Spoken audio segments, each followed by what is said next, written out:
say, exactly. Yeah, yes, you can do that. I agree. That's a good approach. You can make the splicing of the bar. We'll talk about it now. Yeah.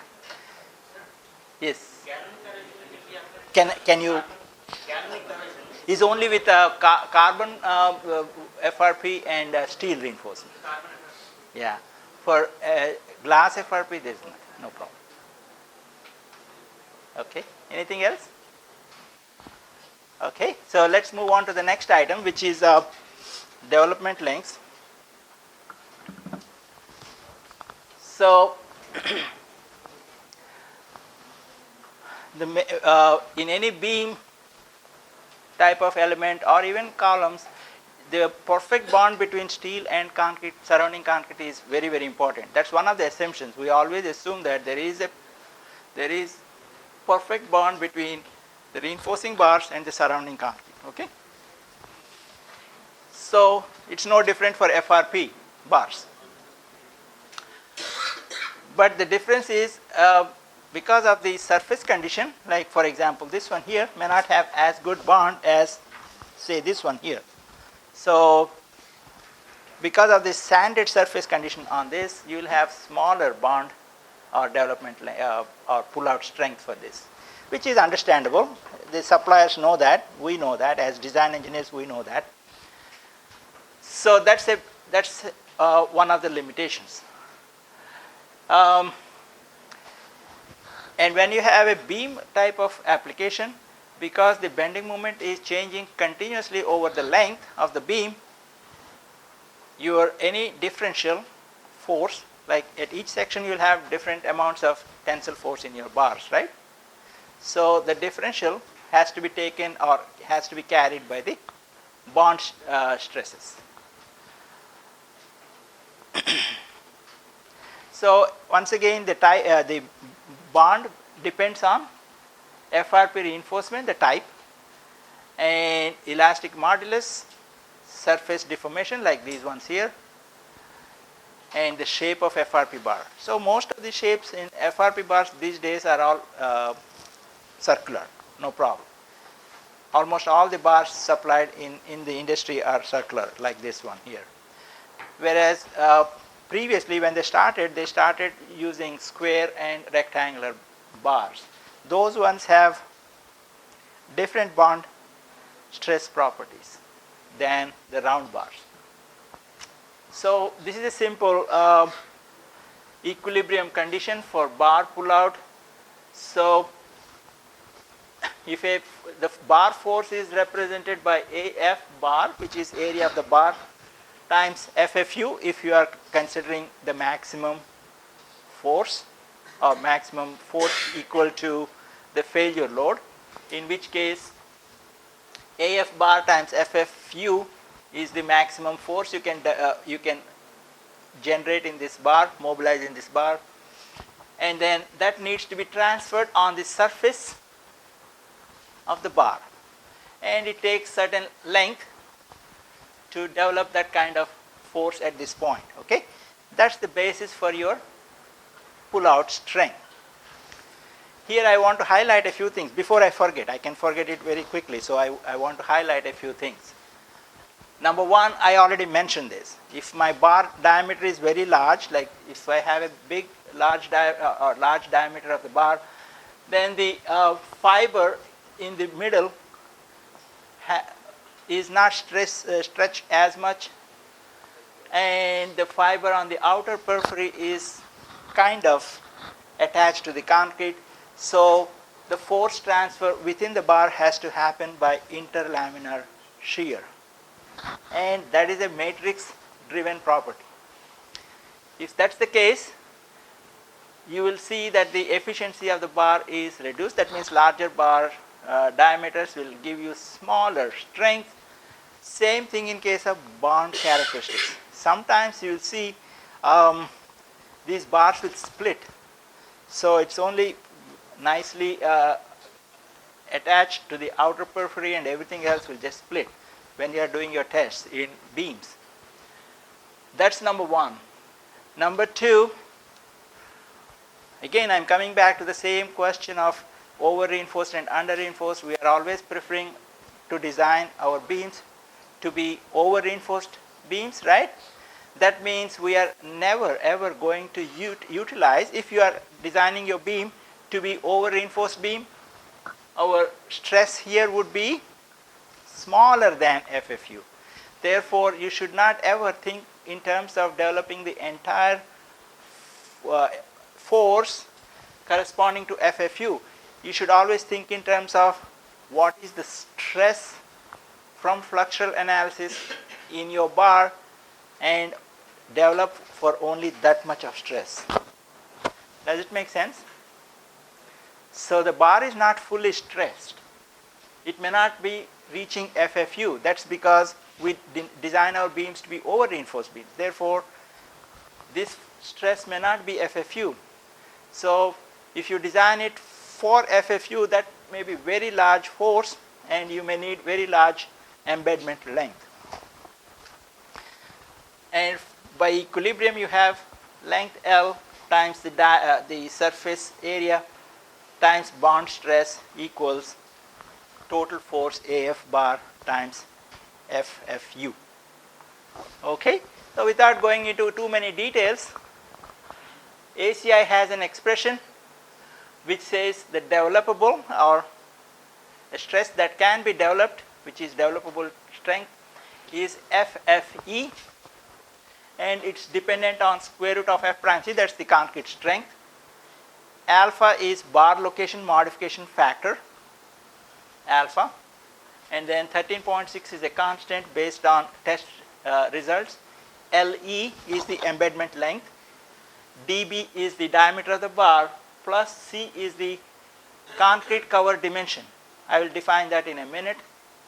Concrete cover dimension over dB is the diameter of the bar, LE is the embedment length, and dB of course is the diameter of the bar, plus constant 340. Okay, so that's your equation, and that needs to be less than or equal to FFU. Once again, remember, for SI units I have a equivalent equation. Everything is the same, but you insert an additional factor of 0.083. So that will give you FFE. What is FFE?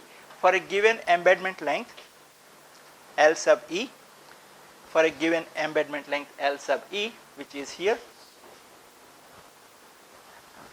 and for a given bar diameter, that is the stress we can develop over that length. That's what it means, right? So this one equation can be used in many locations in many different ways. You can change the if you know FFE, that's the required stress, then you can adjust your LE. So that's one way to look at it. You can you can find out the embedment length required for a given FFE. Now let us define the cover dimension C. So cover dimension is something like this. So cover dimension is the smallest dimension from the surface. It can be this distance in this case, because this distance is larger. So this is our C. In this case, C is the distance from here to here, because this distance is larger. If the bars are close to each other and these two dimensions are larger, this dimension and this dimension is larger than this, then you use this. So you have to consider three items. Number one, distance from the center of the bar to the bottom edge, distance from the center of the bar to the side face, and number three is the distance between center of the bar to the middle of these two bars. Okay, three items. So you calculate C, because C is a dominant dimension in the equation. See here, we use C here. C is very important dimension. Now C over dB needs to be limited to 3.5. So So C over dB is normalized, that means it has no units, and the cover dimension should not be greater than 3.5. So in case your C is larger than 3.5 dB, then you must use just 3.5 in your here. This ratio here, C over dB, cannot be greater than 3.5. Okay, very simple expression. Now, LE over dB is a normalized splice length. Factor alpha is the bar location factor. I'll talk about it in a minute. I have a separate slide for that. This particular equation is used for finding out the embedment length for a given stress of FFE. And then from 0 to 20 dB, from length of for a length of 20 dB, it's still developing the stress. Therefore, at 0, the stress developed is 0, and at a distance of 2b, because of 20 dB length, you'll have some amount of stress developed. Okay, so what I mean by that is, if this bar is embedded in concrete, so at this end, of course, it will be 0. The stress developed at this end is 0. Let's say this 10 millimeter. Okay, just for it's easy for us to calculate. If this is 10 millimeter bar, 20 times dB is 20 times 10 is 200 millimeter, right? So up to here. So up to here, it will be varying from here to here, from 0 to the developable stress for 20 dB. So in this expression, if you plug in this expression, if you plug in LE over dB equals 20, you will get the corresponding stress here. Okay, so it will be from 0 to 20 dB. After that, it will be increasing and up to 100 dB. So maximum you can use this ratio, maximum of LE over dB ratio can be only 100. That means what? If you have a longer bar that is longer than 100 times dB, in this case we are using 10 millimeter as our reference, 10 times 100 is 1 meter, right? So if the 10 millimeter bar with more than 1 meter length will give you no additional stress. The maximum achieved is at 100 dB from the edge. Does it make sense? So we can calculate at any point, like the other day we were talking about how at the beam ends we have bars. So each location you can find out the stress and see how much is remaining. So what I mean by that is, let's try to do this.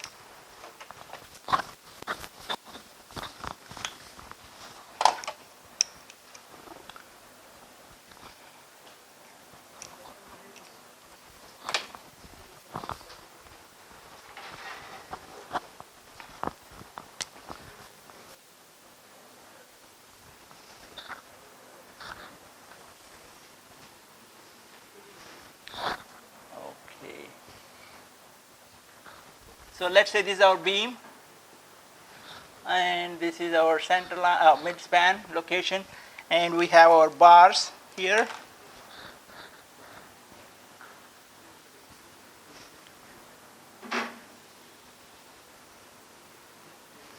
So at this point we'll have maximum stress in the bars, and that relates to maximum moment.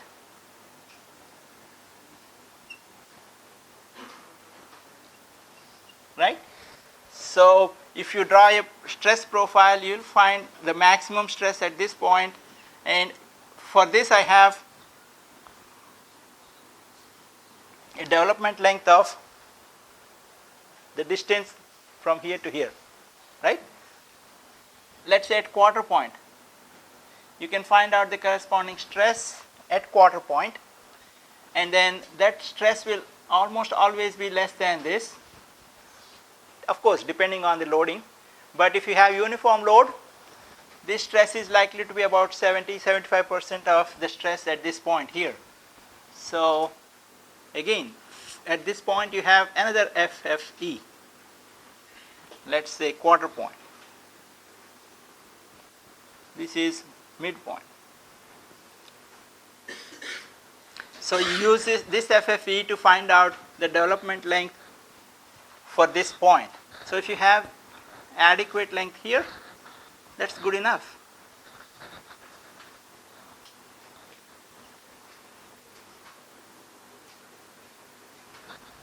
Do you see what I'm trying to explain? So that's how you have to check each section. At each section you can find out the corresponding stress and make sure you are able to develop the stress at that point. So as long as it is acceptable, we are fine. If not, we'll make some adjustment. I will explain how to adjust it later. So the variation of developable length, developable stress is shown in this figure here. On the x-axis you have the ratio of embedment length to bar diameter, which is LE over dB. So I have 20, 40, 60, 80, 100 and 120. On the y-axis I have developable stress. Let's say it's in KSI, it doesn't matter. Oh, I have even in MPa on the right hand side, 345, 690, 1035, whatever. Okay. Now for different concrete strengths it will be different.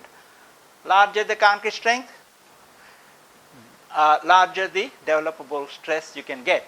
So I have plots for 20.7 MPa, 34.5 MPa, that is for 5000 psi, 27.6 MPa, and then 41.4. I have for 4 concrete strengths, I have the developable stresses. Like I said, from here to here, from 0 to 20, we have a linear variation. It's 0 here, and at this point, it's the amount of stress is corresponding to 20 dB. Then it changes slope. For some reason, it does change the slope, because if you extend this, it will intersect somewhere here. For 0 length, it will be some finite value, which is not correct, right? If you have 0 development length or embedment length, you should get 0 stress. That's the reason they kinked it, or they just bent it to pass through 0. So the variation is linear, but at 100, remember I said if you have length larger than 100 dB, it's not giving you in terms of FFE. So there we truncate it. That's the maximum you can gain. Okay, is this clear? So very straightforward expression. Now, so there are a couple of notes. You can just read it when you have time. One thing I would like to highlight is many times FRP bar people who are trying to push this FRP products will always say we can reduce concrete cover if you have 400 or 300 millimeter slab, we can make it 250 millimeter by reducing the concrete cover and things like that. The only problem with that is what happens to your C. What happens to your C? C becomes smaller and smaller. If you have very small concrete cover, C will become very small. And if you see the developable stress, that directly influences your developable stress, directly proportional. So if you reduce your C to 0, let's say C is 0 here, you are eliminating this term altogether, which means you will get very small developable stress. So you should resist the temptation to reduce the concrete cover too much. To some extent it's okay, but you cannot really reduce it to 0. Okay, that's what I highlighted here.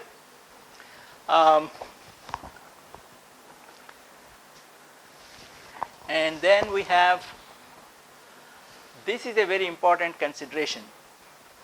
So let's come back to this figure here. In this figure here, at each location you have a certain amount of stress, right? Can you please turn on the light? So thank you. So at each point we have, based on fluxural analysis, we have some amount of stress, right? That is fluxural stress. But based on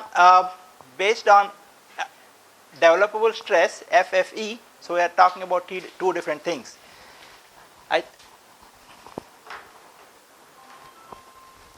See, from fluxure we said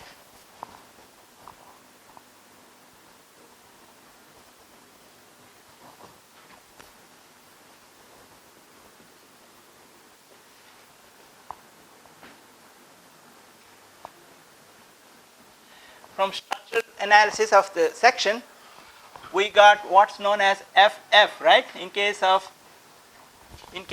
over reinforced section, we used FF. Do you remember that? Using that long equation with square root and things like that, we had FF for over reinforced section. That is one side of the equation. From our developable stress, we have FFE. Right? So if my FFE based on the embedment length is smaller than FF, what happens? I'll repeat my question. If my developable stress based on bond strength, FFE, is smaller than FF, what happens? There will be pull out. Yes. So it will pull out and slip. There will be slippage, right? That means you are not able to develop FF. In that case, what you must do is, in your beam design, you must use FFE as your maximum stress. Your moment strength should correspond to FFE, not FF. Does it make sense?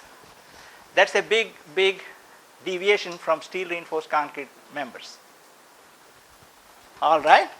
So, Sneha. Thank you. So, if that happens, if FFU is greater than FFE, you have to do a few things. One or combination of all these things. One is the embedment length may be increased. That means you might want to increase this bar length to any length, of course, as long as it is embedded in concrete. And then number two, you can increase the number of bars. So keeping the area of total area of FRP same, you can increase the number of bars. That means you can reduce the diameter of the bar. Instead of 16 millimeter, you may want to use 12 millimeter, or instead of 316, you may want to use 5 12 millimeter bars. That's another option. And the third option is you may adjust your movement capacity or movement strength that you are utilizing at that section. These are the three options. Are these clear to you? Sometimes this may govern your design. Not always, but depending on the beam geometry, this may govern your design. So you should not ignore this. That's what my point is.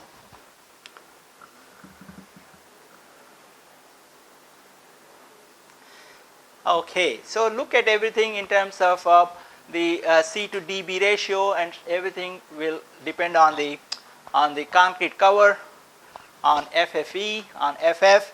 So once you have done your preliminary design, you need to check one more time with final values, because you may have changed your diameter of the bar, or you have changed the number of bars. Then start over and make sure you do one final check with the actual dimensions that you are putting in your drawing. That's important, because the final design has to match with what you have on your construction drawing. Okay, so bar location factor is generally equal to 1. Bar location factor is 1. It is in the denominator. I'll just go back to that equation so you can see that. So alpha is the bar location factor. So this factor is equal to 1 in most cases, but if you are bar is top bar, that means it's placed closer to the top surface, and there is at least 12 inches of concrete below the bar, then the concrete will settle. So this is your bar. Let's say there is 12 inches of concrete. I'm sorry, it is let's say 300 millimeter. 12 inches is 300 millimeter, right? 300 millimeter of concrete below this. Then what happens is the concrete here will settle down a little bit, and the contact of the bar with the concrete is lost. So that will reduce the amount of pull-out strength. So because of that, you may have to use a factor of 1.5. So use a 1.5 factor if the bars have 12 inches or 300 millimeter of concrete below the bar. If that happens, the bar is classified as top bar. Top bar. Bar at the top is top bar. So make sure you make this adjustment to your alpha. That means your stress is reduced to 66%. FFE is 66%. If 66% of the stress you get for the bottom bars. Does it make sense? So if you are using these bars as top bars, maybe in negative moment region you may want to use them at the top, right? And there may be concrete below that. If it is more than 300 millimeter deep concrete below the bars, then you classify these bars as top bars, and you have to reduce the FFE by a factor of 1.5, which means you'll only use 66% of what you are using at the bottom bar in the same beam in the positive moment location. Okay.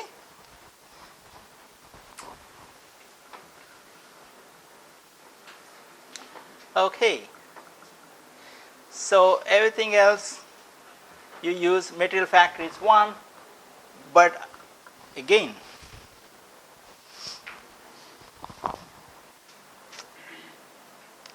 for bond, I think the strength reduction factor is also 0.75. So that's something you need to consider as well. Okay.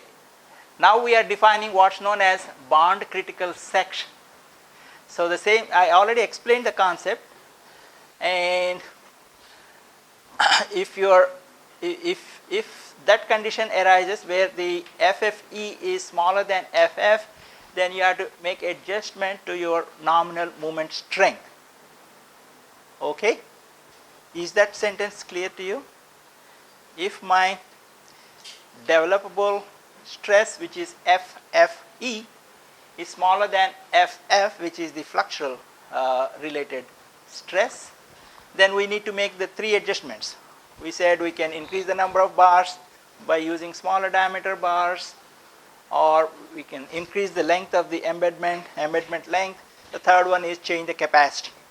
So this slide deals with changing the capacity. So use your equations that we already developed in our fluxural analysis section, or the chapter on structural analysis or section analysis, and instead of FF in the moment equation, instead of using FF, you must use FFE.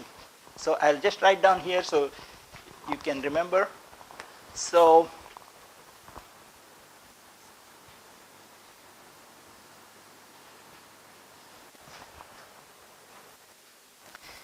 phi mn equals, instead of FF, you must use FFE.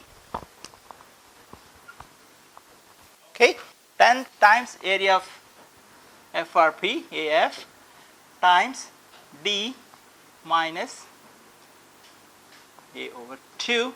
This A relates to FFE.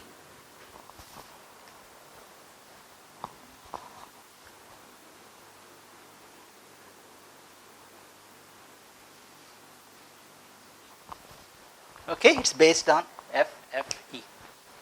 Okay, that's, if you do one